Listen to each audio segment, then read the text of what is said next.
Mga kabayan, matapos magsampah ng iba't ibang kaso sa Office of the Ombudsman ang grupo ni Father Flaviano Villanueva laban dito kay Vice President Inday Sara Duterte, bumwelta na si BP Sara at sinabing taktika lang ito ng administrasyon ni PBBM para pagtakpan o ilihis ang isyu sa maanumalyang flood control project na hanggang sa ngayon ay wala pa ring nahuhuli at napapakulong na big piece o yung pinaka-mastermind. Dagdag pa ng pangalawang Pangulo, dapat maging mapagmatsyag ang publiko at ituon ng atensyon sa tunay na isyu ng bansa at ito nga ay ang mapanagot ang mga nasa likod ng malaking usapin sa maanumalyang flood control project.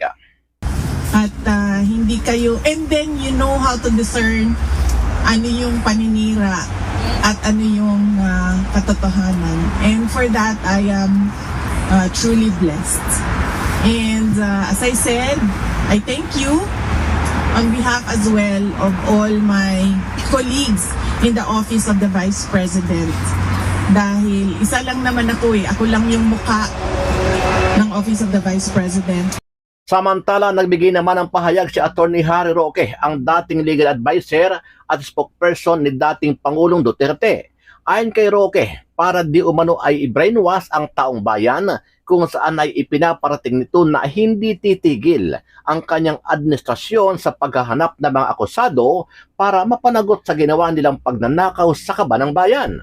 Ayon pa kay Roque, nagamit lang si Sara Diskaya at iba pang maliliit na opisyal ng DPWH sa isyu ng korupsyon. Pero kung tutuusin ay hindi nila kayang gawin ang magnakaw sa gobyerno kung wala silang koneksyon sa mga matataas na opisyal ng gobyerno at isa na nga dito si Martin Romualdez at si Pangulong Bongbong Marcos Jr. Pero ngayon, pakikinggan mo ang Marcos Jr. Wow, pakukulong ko si Diskaya. Si Diskaya, yan ay naging instrumento lamang ng mga politiko para mapera yung pondo na nakalaan sa flood control. Kung wala namang mga politiko na nasa likod ng mga pagnanakaw sa taong bayan, wala rin magiging papel ang mga kontrista gaya ni Diskaya.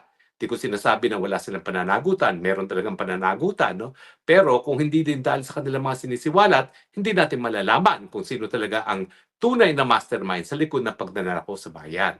Ganyan din nga yung kaso ni Zaldico. No? Kung hindi nagsalita si Zaldico, wala pa talaga tayong pruweba ng pananagutan ay ang pananagutan ay talagang umaabot sa ulo sa presidente mismo.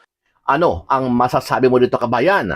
Sama-sama natin panoorin ang buong video at pakicomment nyo po ang inyong mga reaksyon at sariling opinyon.